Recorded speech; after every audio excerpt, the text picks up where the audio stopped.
The following video and very existence of this channel is made possible by your support over on patreon.com/616entertainment. I couldn't do this without you, and I thank you kindly for keeping the dream alive. Want a kick-ass shirt? Head on over to prowrestlingtees.com/616entertainment and pick one up.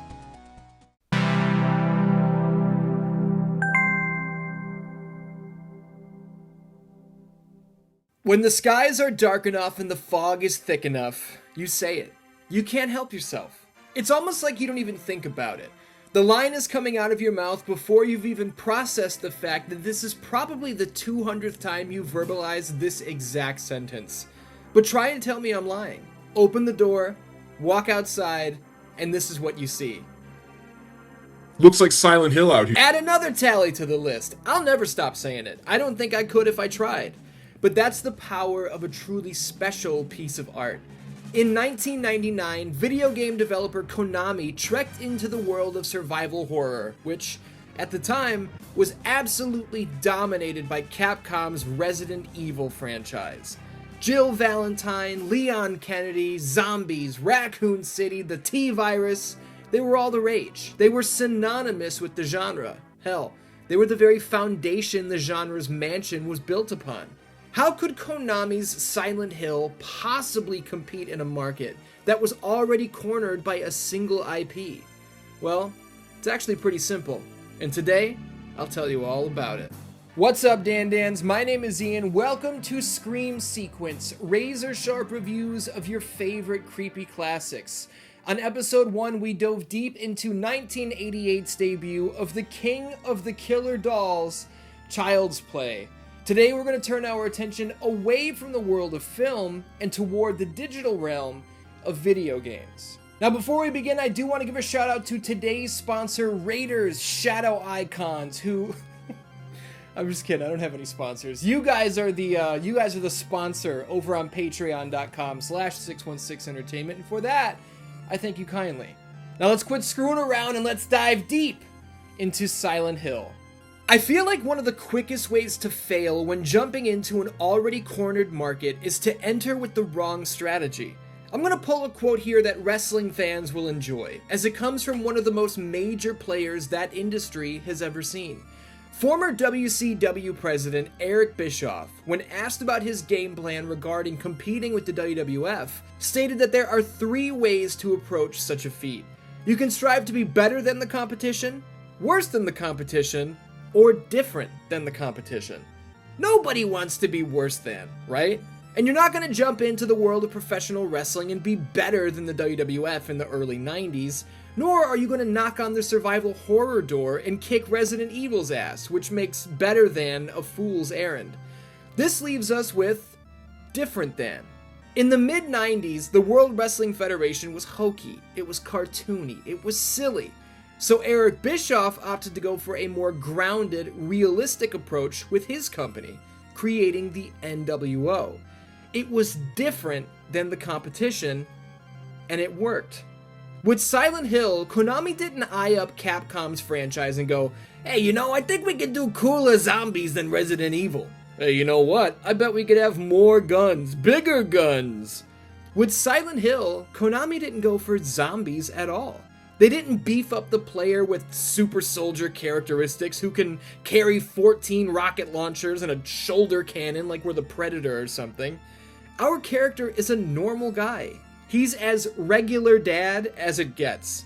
We're not a fighter. There are no zombies or tyrants. In their place are whatever the hell these things are. Ghoul children with knives? Flying, skinless meat pterodactyls, giggling ghost babies who only move when you turn your flashlight off? It's unsettling.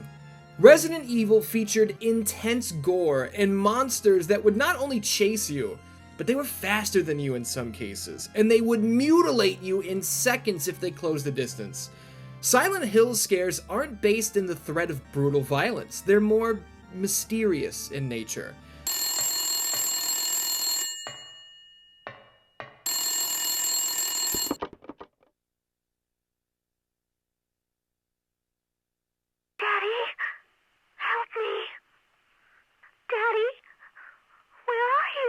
I know what a hunter is, and I know I don't want it to chop my head off with one swipe. But here, I don't know what's going on. I don't know where I am. I don't know what these sounds are. I don't know how I got here. I don't know. That's it. It's the fear of the unknown. It's one of the greatest tricks in the book, and when used as nicely as it is here, it's a chef's kiss. Silent Hill's infiltration of the survival horror genre greatly succeeded, in my opinion, by being different than. Now, WCW's version of Different Than led them to the top of their industry for a period of time. Was Silent Hill's Different Than ever doubling as better than over Resident Evil? I mean, sales figures and whatnot are out there, but if we're just talking about preference, that's an opinion-based thing, and that's not the argument we're here to have today. It's not really an argument I ever want to have, if I'm being honest with you. I would much rather dive deep into the facts. I would rather dive deep into where Silent Hill came from, the inspirations behind its creation, and all that good stuff. The blank page can be daunting, but you've got to start somewhere, right? With Silent Hill, Konami stared at the blank page with the baseline of wanting to appeal to an American audience. Konami is a Japanese game developer, if you were unaware. They're the home of Castlevania, the old-school Ninja Turtles games many of us grew up with, Contra, Metal Gear, and I'm just gonna draw the line there. Don't hit me with a, you forgot this franchise. No, I didn't forget. I just can't name literally everything they've done. Tasked with writing and directing this horror-themed, American-style project would be industry veteran Keiichiro Toyama, who had previously worked on titles like the Hideo Kojima-designed Snatcher, as well as International Track and Field. That's already a hell of a genre jump, right? Toyama would eventually go on to create the Siren and Gravity Rush franchises as well, earning him one hell of a resume. Seriously, raise a glass, this dude is a legend of our time. But legends run into problems in production just like anybody else. And there were multiple periods where Konami stepped in to check on Team Silent, the in-house developer operating under Konami's umbrella, and nearly pulled the plug on the entire endeavor. What's funny is that one of the reasons the suits looked at the in-progress project and were left wondering what was happening was because the major players at Team Silent had practically gone rogue. As time went on, Team Silent were less and less interested in the initial American-style order they were given, and instead opted to create something that they, and hopefully others, would see as a masterpiece. This was Keiichiro Toyama's first time as a writer-director, and man, he pushed the "what exactly can I get away with" meter to the absolute limit. I could have spoken all about the lighting effects and audio design in that section of the video, but I don't want to. At this point, I really want to jump into the game itself. Silent Hill isn't just a cacophony of spooky things being thrown at the screen. There's indeed a gripping story twisting all of these bizarre threads into one horrifying tapestry. From a top-down perspective, Silent Hill is the story of a man trekking into the unknown in search of his missing daughter. That's the elevator pitch. That's the one-sentence overview. But we're not here for the elevator pitch. This is Scream sequence. We're here to dissect this thing. So here we go. Right from the jump, the music stabs you in the heart.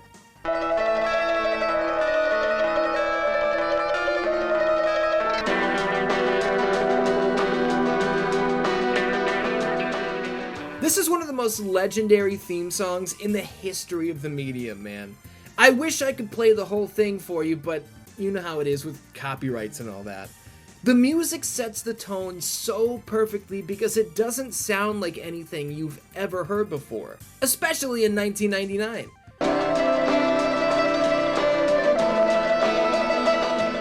We'll broaden our horizons a bit for a second. Think of some other great theme songs that set the tone of their game.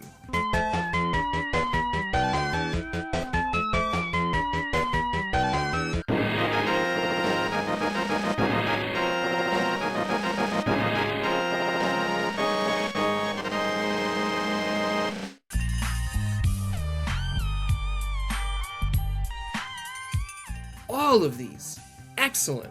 They offer a glimpse of what's to come. Silent Hill's theme song is instantly unsettling. It's practically confusing. It's alarming. And guess what? That's how it perfectly sets the tone. You see, Harry Mason, our main character, isn't just walking down the friendly streets of his local neighborhood on the hunt for his adopted daughter Cheryl. He doesn't know where he is. The night before, Harry and Cheryl were heading out on vacation when a strange child walked into the middle of the road, causing Harry to swerve and lose control. And this is where he woke up, with Cheryl missing. This town, Silent Hill, clearly has something terribly wrong with it. A thick, blinding fog blankets everything as far as the eye can see, which is not very far, thanks to the fog. That was a bad joke. Looking for help?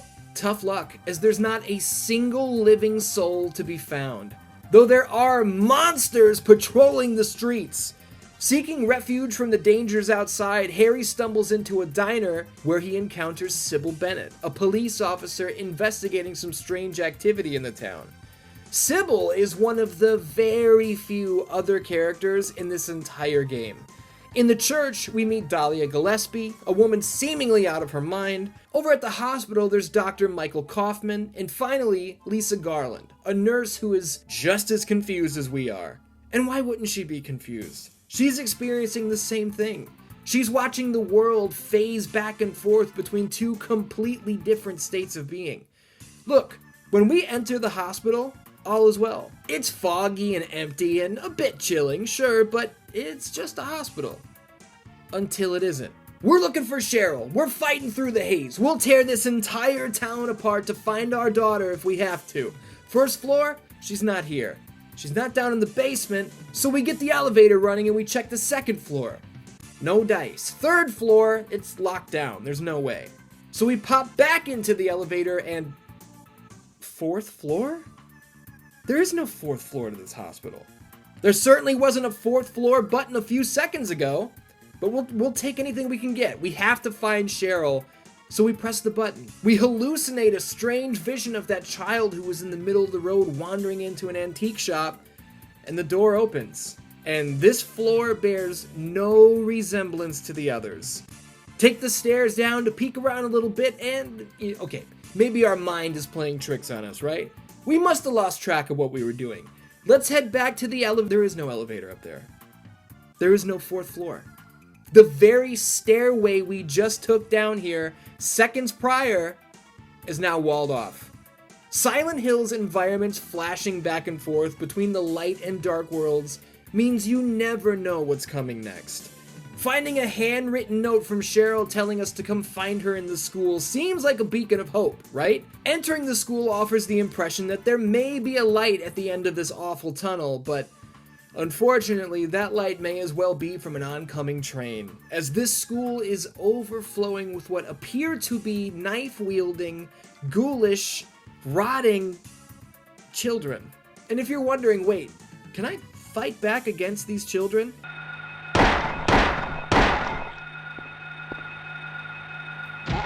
Yes, you can. Yes, that's the type of game we're dealing with here. Look, Harry Mason may be a normal dad. He might be a guy who was completely unarmed before he ran into a cop who handed him a gun in order to protect himself. But when the chips are down, we are not helpless. It's funny, too, that the Harry Mason archetype would go on to be further popularized in games like Dead Space, where Isaac Clarke is not a soldier. He's not a member of STAR's Bravo team. He's an engineer who has a bunch of dangerous tools that he can use to protect himself. But I'm getting off track. Back to Silent Hill. There are more layers to this bizarre, twisted, rotten, barbed wire covered onion. Silent Hill beats you over the head with nothing.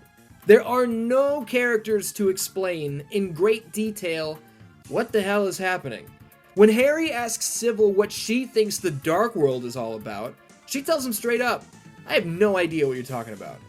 Harry encounters Lisa exclusively in the Dark World, and while she's not sure what's happening, she at least has some insight into the town itself, which apparently used to be inhabited by mostly older, stranger cultists. Cultists with a flavor for the unknown, most notably black magic. Dahlia Gillespie, that weird old woman we met in the church, is one of these cultists. I mean, the weird pyramid-shaped object she gave us, her insistence that she knows where to go. Of course she's involved in something crazy. I often feel like I spend too much time relaying story to you guys in great detail, but here, I couldn't if I wanted to. I don't know who clicked on this expecting me to be this Silent Hill expert, but I'm not. And I'm also not a liar. That's why I can honestly tell you, here and now, I think this game is completely incoherent. Gameplay-wise, towards the end, we wind up in a place with no map, where opening a door can take us from the first floor of the hospital to the second floor of the school. The teleporting door is not specifically marked at all, meaning that as we have to go back and forth, you better just remember which door that was. If Toyama was trying to pull some sort of stunt here where the player goes mad, just like the characters do, no thanks. It's not fun to play this final part, sorry. It's just not. And story-wise, it's not any better. We find an altar with a photo of a little girl named Alessa, who kinda looks like Cheryl. Fast forward through a ton of puzzle solving, and Dahlia reveals that she is Alessa's mother. That years ago, Alessa was terribly burned and has been kept alive, living a fate worse than death, and acting as a vessel for a demon that she will give birth to, making Alessa the mother of God upon return to paradise. Are you following this? Neither am I.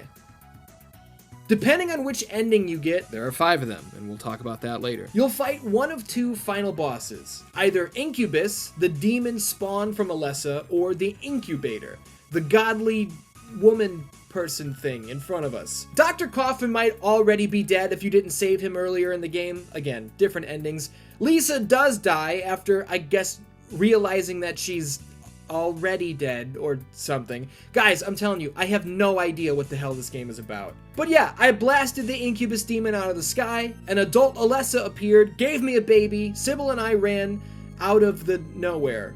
Somehow. And that's the story of Silent Hill. Strange? Yes. Bizarre? Absolutely. Now, is there extensive lore out there that can explain some of this to you in great detail? Yes. I've seen some of it. How they pieced all of that together, I have no idea.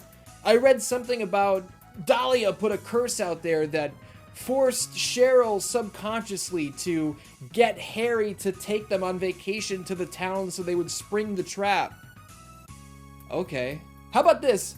I have no idea where Cheryl is at the end of the game. After the final boss fight, Alessa's grown up. She hands Harry a baby. Is the baby Cheryl? If so, why is Cheryl a baby now? I have no idea. I have absolutely no idea, and I am convinced that unless you have that extensive lore or unless you're reading a guide, this game is just incoherent. Keiichiro Toyama wasn't trying to write Superman the movie, where the hero captures the villain, turns him over to authorities, and it's all wrapped up with a nice little bow. No. This story is a little less Richard Donner and a little more David Lynch. I mean, let's be real. Silent Hill is a lot more David Lynch. Not only in its peculiarity, not only in its uncanny and bizarre camera angles that could make a fighter pilot slightly dizzy, but in its music. Silent Hill's composer, Akira Yamaoka, took major inspiration from Angelo Badalamenti, the composer of David Lynch's Twin Peaks series. I mean, just listen to some of these tracks side by side.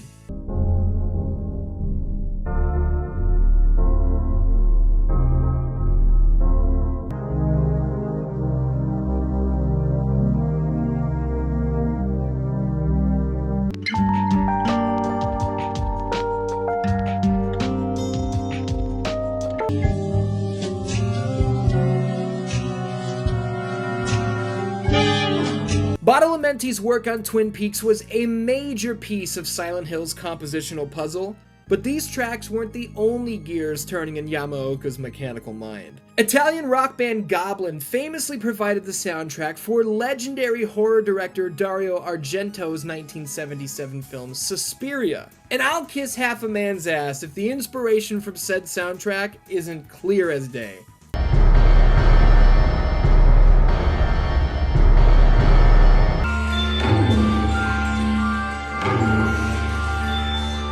David Lynch's previously mentioned Twin Peaks series is famous for many reasons. And its use of the unusual, its inclusion of the uncanny, stands tall. I think it's pretty clear that Silent Hill, at times, was going for this exact feel. There's a movie-style sort of gag reel after the game's credits, which serve as fake credits, acting as though the characters are actors, and that we, as the camera, have caught them off guard, or in between takes. Like I mentioned earlier, Keiichiro Toyama played around with the insanity dial himself on Silent Hill in many ways, chief amongst which might be including 5 different endings to the game. Which ending the player receives depends on how they handled specific situations, whether they completed optional side quests. Even something as small as finding and combining certain items can play a huge part in your finale. I won't spoil all of them, but I'll throw the most insane one out here for you to enjoy. There's a very specific set of instructions you have to follow to get this to work, but if you pull it off, there you go. Aliens. Literal aliens from outer space blast Harry in the stomach with a laser gun and take him away. The end. Now this is silly for sure, and no, this is not canon in any way, but yeah, there you go, the alien ending. What's funny is that even though it's dumb, even though a whole flock of aliens comes down and Harry meets them and just says, "Hey, have you seen my daughter?" instead of running for cover, I still found this scary as a kid. Yeah, I haven't done a lot of talking about myself or my personal experiences with Silent Hill, and that's because, like several other topics I've covered along the way, I experienced Silent Hill mostly over the shoulder of my good buddy Bathroom Buddy Tim Ewers. And if you frequent this channel and you're like, you talk about this guy all the time, of course I do! We hung out every day! We shared all of these stories together, and I remember the night he pulled off the UFO ending. Just the image of the ship in the sky was enough to get under my skin. But then seeing the later images, where it's not a lone ship, but a group, no thanks. No thanks, I don't like that. And look, I say I don't like that, but obviously I'm kidding around. I do like that. I respect anything that can really mess me up. I appreciate it deeply.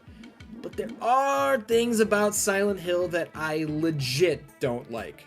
I put over the bizarre camera angles earlier that look like they're pulled straight out of Jacob's Ladder, but sometimes this game's camera sucks. Is it cool that the camera is at our back when we enter a door, but then in front of us when we exit? Yeah, I guess. It's unique. But I can't see where I'm going. Sometimes there's an enemy in front of me and I have no idea where they are. I learned through a guide that holding L2 will sometimes recenter the camera behind Harry, but A, it doesn't always work, and B, the game never tells you that. Again, I read it in a guide I pulled up when I was stuck. And stuck, man, oh my god, let's talk about getting stuck. This game is not friendly to newcomers. At all. I'm telling you, I just played through it. All of the gameplay you're seeing is my personally captured gameplay. This game is insane if you've never played it, or if, like me, it has been years and years and years since you've played it. This is where some of you Silent Hill diehards might get a little mad at me, but hear me out and really listen before you jump down my throat. Parts of this game are ridiculous. I understand that you've played through it 20 times. You've got it memorized, but I don't. And reading this poem about different birds and being faced with a piano without any clue as to how they correlate is just terrible design. Oh, each bird corresponds to a key. Okay, dude, fine. How the hell do I know that? How do I know which order to press the keys and play the notes in? Not all of the puzzles are difficult. There's a sculpture of a hand holding something. I've got a corrosive liquid in my inventory. That should probably melt the hand, right? Sure, that was simple enough.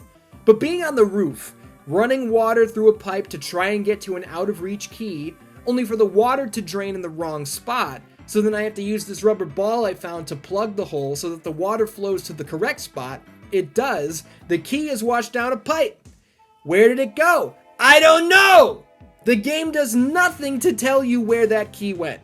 Do the pipes drain into the basement? No.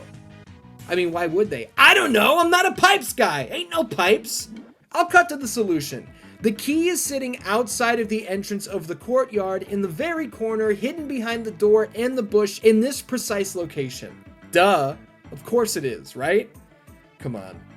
This one isn't even worth going into at length. It's that out of control.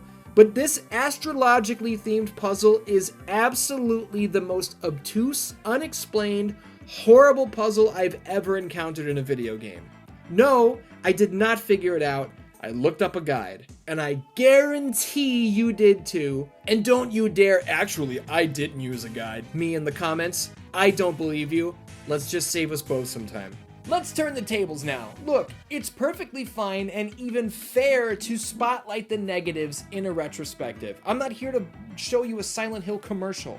I'm here to cover the game retroactively, the positives, the negatives, everywhere in between. If I'm giving you the feeling that I don't like this game, that's not the case. I respect Silent Hill a great deal, and now I want to talk about some of my favorite parts. Our radio alerts us to the presence of monsters in our general vicinity, and our flashlight illuminates our path. These tools help us find our way and keep ourselves ready to fight when violence is called for, but their function is twofold, a double-edged sword, as it were. The monsters are drawn to the light, and they can 100% hear the sound of the static.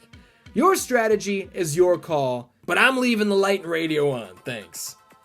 Even as a kid, I appreciated the degradation of the dark world, especially when it reaches the streets of the town itself. It's one thing to see the hospital or the school switch over, their interiors taking on an industrial, mechanical aesthetic, but to be walking down what's supposed to be a road, but there's no asphalt to speak of. Instead, we're walking across these steel grates, torn apart with an endless, woeful abyss underneath. That is terrifying. What I love specifically is that it doesn't make any sense. There's nothing below us. Nobody built these grates. This entire area shouldn't be. But it is. When the world has no rules to adhere to, only then are there truly limitless possibilities. There's no description of what or who these ghoul children are. A gigantic moth boss. Okay. How did this insect grow to such gargantuan size? Where is it from? You're never gonna know. What is this? This animal-man hybrid thing? You'll never know. I also just love the sounds of the gun in this game. Can I shine a light on that? Many games in this era, hell, even today, use stock sounds. You'll hear the same gunshots in games from the 90s that you hear today. It's easy. It's a money saver. I'm not an expert. I could be wrong. But I've never heard any of Silent Hill's gunfire sound effects in another game.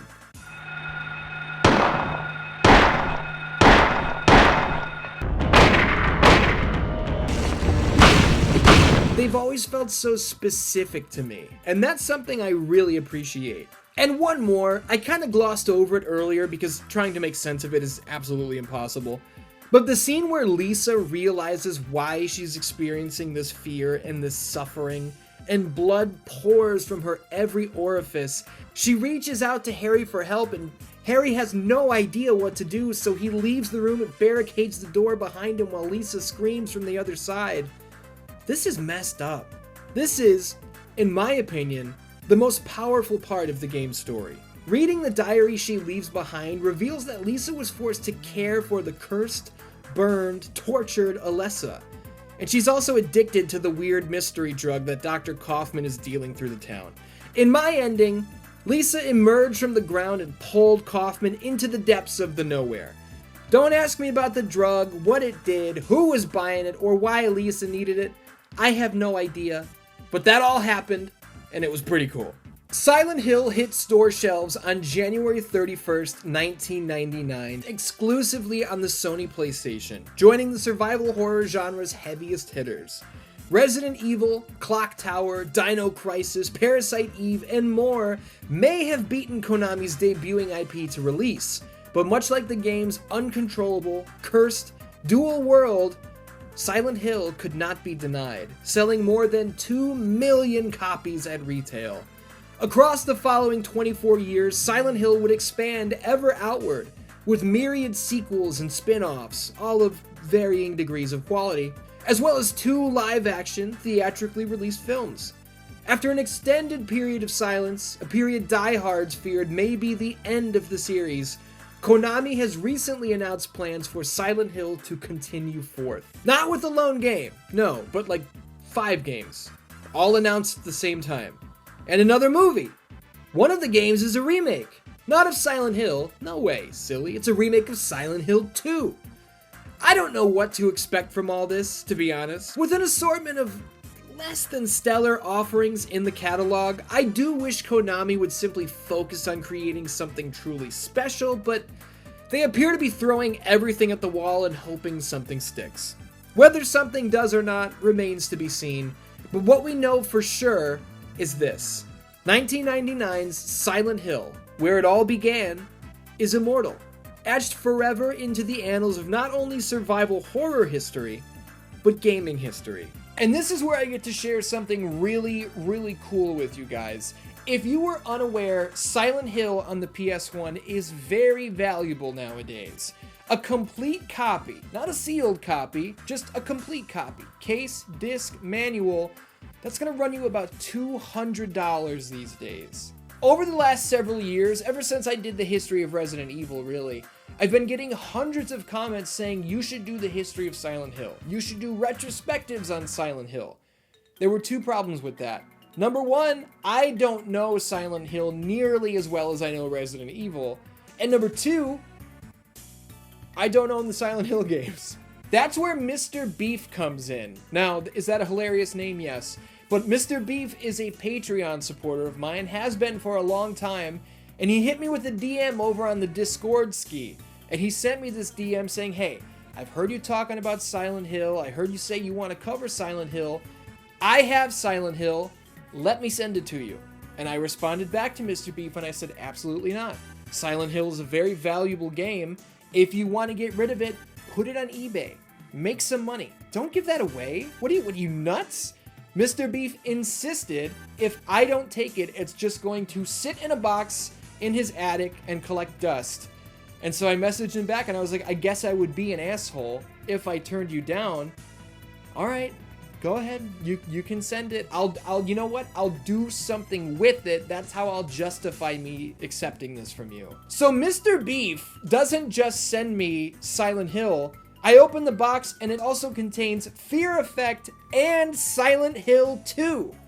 Mr. Beef, you're out of your mind. And if you guys watching this episode, if you enjoyed this video, tip of the cap to Mr. Beef, he made this possible. If you'd like to see a scream sequence on Silent Hill 2, that's now possible thanks to Mr. Beef. And with that, I can say, oh, there it is. That's my scream sequence retrospective of Silent Hill. I hope you guys really enjoyed this episode. I had fun putting it together for the most part. I'm not gonna lie, the ending of Silent Hill in the nowhere is really frustrating to play, and I was kind of losing it a little bit, but at the end of the day, I'm doing what I love for a living thanks to you guys, so I can't complain too much. March 31st, 2023, join me for the next installment of Scream Sequence, razor-sharp reviews of your favorite creepy classics on Resident Evil, the 2002 live-action film that either delivered on or dashed the dreams of millions, depending on how you feel about this movie. If you like this video and you want to see more like them, if you want to keep the lights on, you want to help this channel grow into 2023, feel free to support me over on patreon.com/616entertainment. Your support means the world to me. I made a joke at the top about how I don't have any sponsors. I don't have any sponsors. And full disclosure, going through a little bit of a down period lately. Losing some subscribers, losing some Patreon supporters, and it is what it is. Times are tough. I totally get it. I don't take any of it personally. I take it as inspiration. I gotta keep working harder. I gotta keep delivering stuff that you guys want to see. So that's what I'm gonna do. I love you very much. Thank you for watching, and I will see you next time.